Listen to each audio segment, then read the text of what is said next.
What's up? What's up?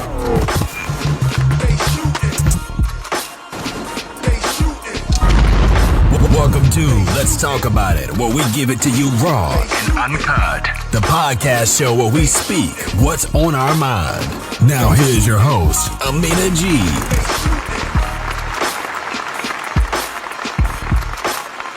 Welcome to another episode of Let's Talk About It. I am your host, Aminah G. Welcome, everybody. What's up? What's going on? It's been a long time since I've done a show, but I've had some other obligations that I've had to fill. I have a book that's due to be released next year, early next year. I dropped a single called Enough. I have another single coming out that's due to be released this month. That's called Thinking. It should be dropping. So yeah, I've been really busy, and we're going to talk about that on another show. That's another topic for another show. I'll talk about other projects that I'm working on. My people. I'm just so sick and tired of our Black unarmed brothers and sisters still being gunned down by police officers. I mean, I just don't even know which way to turn anymore with this. I'm sick and tired of this. I mean, the more we talk to them about it, the more we fight about it, the more we march, the more we fight against it, the more they keep killing us, the more they keep doing it. It's almost like revenge, like they don't care. First of all, let me just start off the show by saying I am so glad, I'm so happy that ex-officer Derek Chauvin has been charged with all 3 counts of murder. And hopefully he will be going away for a very long time. Finally, justice has been served on him. And now we just have to wait to see what the judge will sentence him to, with the most serious charge holding, I believe it's 40 years in jail. Hopefully the judge will give him that and some, but we have to wait to see what his faith going to be. His faith will be sometime in June, as well as the other 3 ex-police officers that were involved. They will be going to trial. I believe their trial starts in August, so we have to wait and see what the outcome is of this whole thing. But finally, justice have been served. In my humble opinion, they all should get the same exact time, each of them. Lock them up and throw away the key. That's how I feel about it. And, it's crazy. It's really crazy because at the same time, George Floyd and his loved ones are finally getting justice for the murder of George Floyd. The police in Elizabeth, North Carolina is killing another one of our Black brothers who is unarmed by the name of Andrew Brown Jr. This is what the show is going to be about today. We are going to talk about this killing, this execution, as Andrew Brown Jr.'s son said, of his father in Elizabeth, North Carolina. This is what we're going to talk about, the killing, the execution of Andrew Brown Jr. You have been listening to Let's Talk About It with your host, Aminah G. The lawyers for Andrew Brown, who was shot and killed last week by the Sheriff's Department in coastal North Carolina, has said that the Brown family has had a private autopsy done on Mr. Brown. The autopsy showed that Andrew Brown was hit a total of 4 times, with the fatal shot being to the back of his head. The autopsy also showed that Mr. Brown had his arms on the steering wheel when he was being shot at and killed. Mr. Brown had his arms up on the steering wheel of the vehicle that he was then located in. And what happened was that there were 4 bullet wounds to his right arm. These bullet wounds, according to the autopsy, were more or less glancing shots. They were not fatal shots. So he was able to back up as these shots were coming into the vehicle. He was able to back up, turn the vehicle around, spin off across a vacant lot. And at that time, he was hit in the back of the head here. And that is the fatal bullet wound that was described in the death certificate as a penetrating bullet wound to the skull. And that was the cause of death. That was the manner of death by gunshot. You have been listening to Let's Talk About It with your host, Aminah G. We also know that the FBI will be conducting a civil rights investigation into the April 21st, 2021 shooting of Mr. Brown. And also that Governor Roy Cooper has called for a special prosecutor to take the case over. Because right now, you see, the case is still with the local district attorney in Elizabeth City. And so I feel there's some covering up going on here. In my humble opinion, that's what I feel, that they are covering up some things here. As a matter of fact, they haven't even released the name of the officers that are involved in the shooting. Elizabeth City, North Carolina is majority a black city with about 18,000 people. And they've been peacefully protesting since the shooting has occurred. You have been listening to Let's Talk About It with your host, Aminah G. As you all may be aware, on Wednesday, April 28th, there was a hearing held on whether or not to release the body camera footage of the shooting of Andrew Brown Jr. However, the judge has ruled against the video being released to the public. Confidentiality is necessary to protect either an active internal criminal investigation or a potential internal criminal investigation. He has allowed members of the Brown family plus one attorney that is representing the Brown family to see a 20-second snippet of what happened to Andrew Brown Jr. You have been listening to Let's Talk About It with your host, Aminah G. The attorneys representing the Brown family has expressed deep concerns and anger, and rightfully so, I should say, rightfully so, that they were only shown a 20-minute snippet of what transpired that day Andrew Brown was murdered. Law enforcement intentionally edited the video to 20 seconds. 20 seconds. And intentionally blurred out the office and guns and showed us what they wanted to show us under the guise of it being pertinent. So we now know, because we have not been able to get any official documentation concerning this shooting. The entrance was the back of the head, range intermediate, projectiles sequentially perforated and penetrated his skull and his brain. It's important to note that the projectile was recovered in his brain. It never exited. And the trajectory, Attorney Daniels, was from bottom to top, left to right, back to front. So it went into the base of the neck, in the bottom of the brain, the skull, and got lodged in his brain. Oh, Lord. And that was the cause of death. I mean, they had a whole truck full of deputies riding down the street in the back of a truck as if they were hunting prey, hunting animals. And to me, I'm sorry, it is my humble opinion that they came down that street that day to do exactly what they did, and that was to find Andrew Brown Jr., who they are saying sold drugs to an undercover, and they were out to make an arrest. So they claim.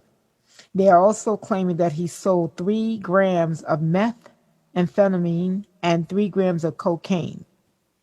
But still, even if he sold 3 grams of meth, 3 grams of cocaine, 3 grams of marijuana, it doesn't warrant for him to be killed.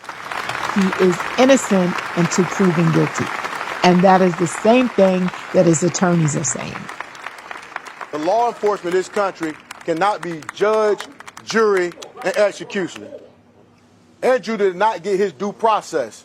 He was innocent. I don't care what the search warrant, he was innocent. He maintained the presumptions of innocence. One of the attorneys for the family member, whose name is Chantel Cherie, said that she watched the 20-second video, and Mr. Brown was sitting in his car with his hands firmly on the steering wheel, when the deputies began to open fire, shooting at him, and ultimately killing him. You have been listening to Let's Talk About It with your host, Aminah G. Andrew Brown was just 42 years old, and when his 92-year-old grandmother was asked by a reporter would she like to see the video of her grandson being murdered, well, here's what she had to say. Would you like to see that video? Yes, I would. Would you like the public to see that video? Yes, I would. Why? Then everybody know what happened.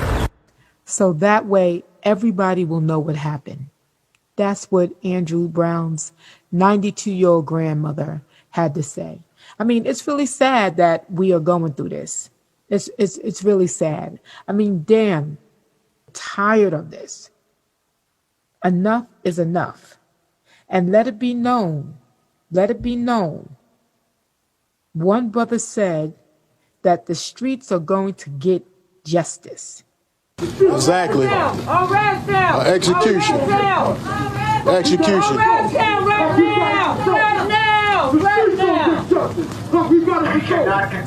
Give us a minute. You better remember that, Negro. The streets gonna get justice. You ain't nothing. Execution. That's what took place. That's what Attorney Wayne Kennedy described. He went over the medical points of it, but that's exactly what that's described. Overkill, execution. And this is what Bakari Sellers, one of the attorneys that's representing the Brown family, had to say. Hey, you don't have to like us. That's fine, but please have respect for the family. We don't need no crack of court. So what we're trying to say is you don't have to care for Ben or Bakari or Harry. You don't have to be Democrat or Republican. You don't have to be white or black to realize that what this family has not gotten is justice. We have an execution here in Elizabeth City. We have an execution here in Elizabeth City, and what I want people to understand while we have this execution is we demand justice from the sheriff's department. We demand justice from this district attorney. We demand justice not for anybody standing up here, but we demand justice for Andrew Brown and his family. Amen. Andrew Brown and his children. So you don't have to care or like Benjamin Crump. You don't have to like Bakari Sellers. You don't have to like Harry Daniels. You don't have to be a Democrat or a Republican to feel like injustice was done. You don't have to be black. You don't have to be white. You just have to have a beating heart or moral conscience to understand that injustice was done. So we will deal with people who may not like us. We will deal with people who may not vote like us.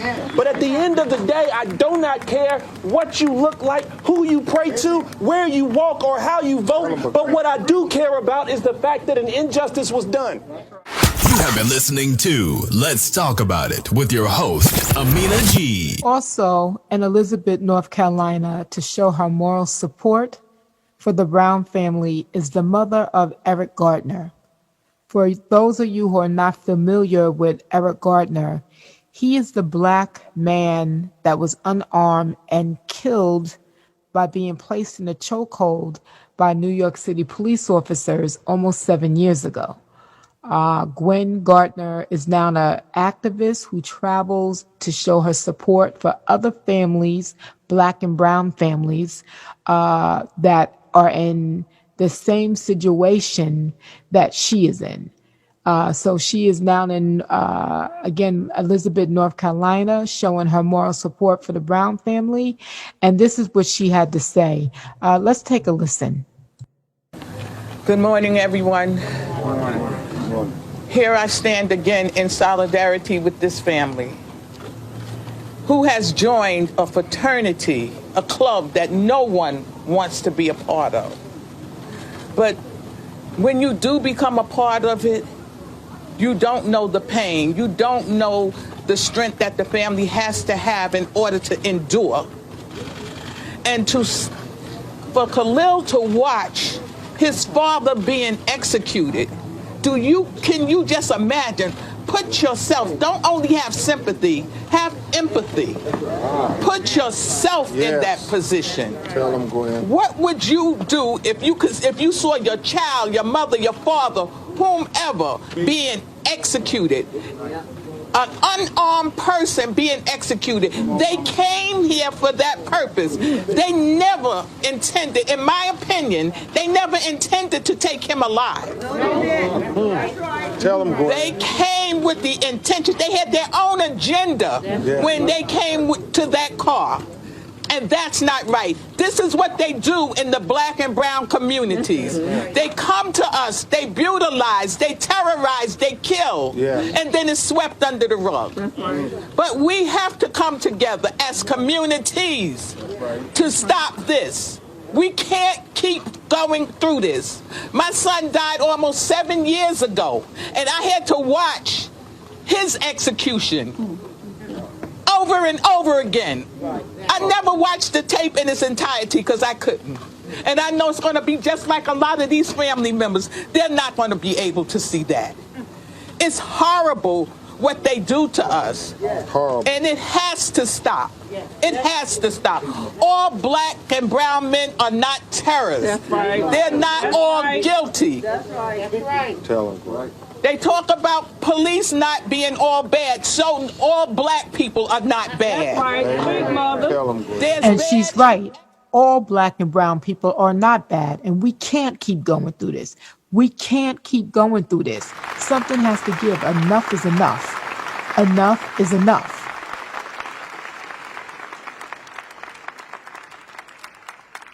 You have been listening to Let's Talk About It with your host, Aminah G. Andrew Brown's son, Khalil, who witnessed his father being gunned down like an animal at the hands of the Elizabeth, North Carolina police, said that there is too much violence going on.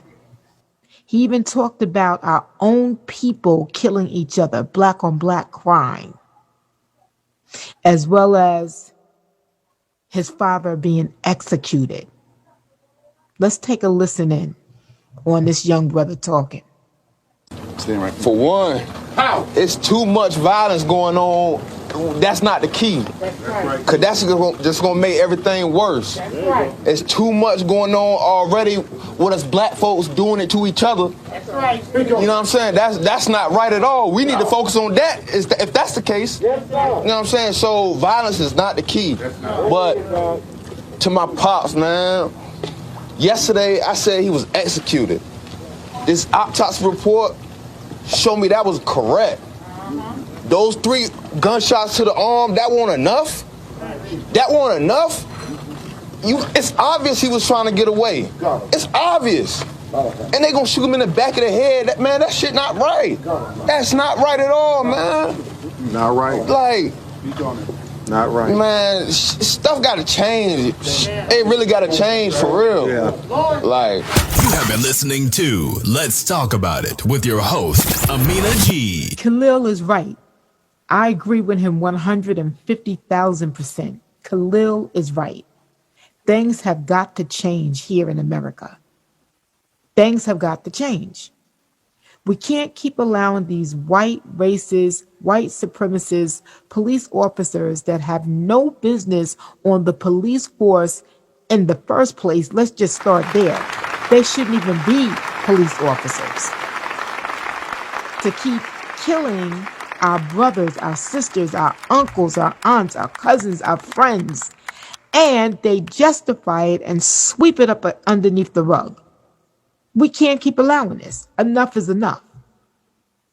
And I feel that people are not going to be satisfied until black and brown people start taking matters into our own hands.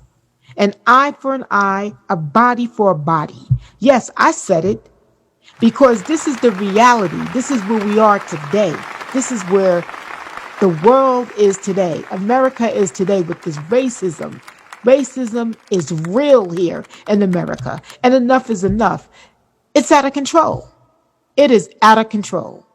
You have been listening to Let's Talk About It with your host, Aminah G. There was another sister, mother, friend in Elizabeth, North Carolina to show her love and support for the Brown family. Sister Tanika Cox. She is the mother of the late Fred Cox Jr., who was murdered inside of a North Carolina church by a plainclothes detective back in November. And this mother still to this day, doesn't know who the plainclothes detective is that killed her son. Still to this day, she doesn't know who he is. So let's take a listen in on her story. I'm Tanika. This is Tanika Cox, the mother of Fred Cox Jr. Many of you don't know her story, but it needs to know. Her son mattered. My son, we are from High Point, North Carolina. My son was murdered, executed in a church on November 8th by a plainclothes detective. The pain is unbearable. It's undescribable. And my heart goes out to Khalil. I can't imagine his pain seeing his father slaughtered like a pig. They killed him. He is a murderer. They're trying to make it common to kill, for the cops to kill people of our skin tone. We gotta stop it. They gotta be held accountable. Amen. With killing us. It's not normal. And we need to start right now by putting them behind bars. Because had it been the other way around and his daddy killed them, he would never walk these streets again. Amen. So we got to hold them at the same level as we hold our black and brown boys. Amen. They need to be locked up right now. Yesterday, last week, November 8th, he should have been locked up. But I still don't know who this man is that murdered my son in a church. Justice for your daddy, baby. I'm standing with you 100%. Say his name, Fred Cox. Fred Cox. Say his name, Andrew Brown. Andrew Brown. Say his name, Fred Cox. Fred Cox. Say his name, Andrew Brown. Andrew Brown. You have been listening to Let's Talk About It with your host, Aminah G. Listen, on Let's Talk About It, we give it to you raw and uncut, either accept it or reject it. You know how I feel about it. Just like Tanika Cox just said, enough is enough, and we need to start holding these officers accountable. Accountable for killing our black brothers and our black sisters. Yes, we need to start holding them accountable. An eye for an eye, a body for a body. That's how I feel about it. Because just like she said, had it been the other way around, his daddy wouldn't have never walked the streets again. He'd have been locked up for life. And my people, regardless to what your circumstance is, when you run into these police officers, it does not give them a right to take your life, to kill you.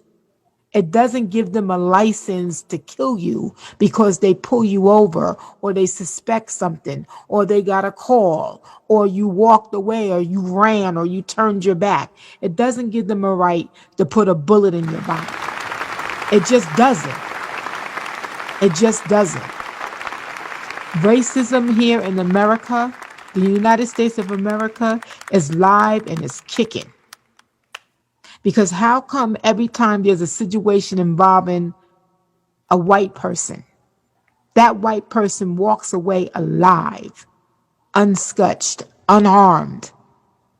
But if it's a black person that turns their back, walks away, gives attitude, doesn't comply, it's a dead body. It's a dead black body. Two standards here. And something has got to give. They're going to shoot him in the back. They're going to choke him out.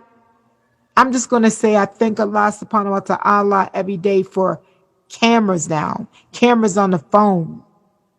That people, black and brown people can take videos now of things that are going on. So it makes it harder for them to say that we did something to them or it was justifiable. They're going to have to prove that it was justifiable. Enough is enough, my people. Enough is enough. Again, Elizabeth, North Carolina Police Department has barely given any information on this shooting to the family or the family's attorneys, if any. What is the cover up? What are we covering up here? What are they covering up here? What is Elizabeth, North Carolina, the police department covering up? Release the videos. There was more than one deputy that shot.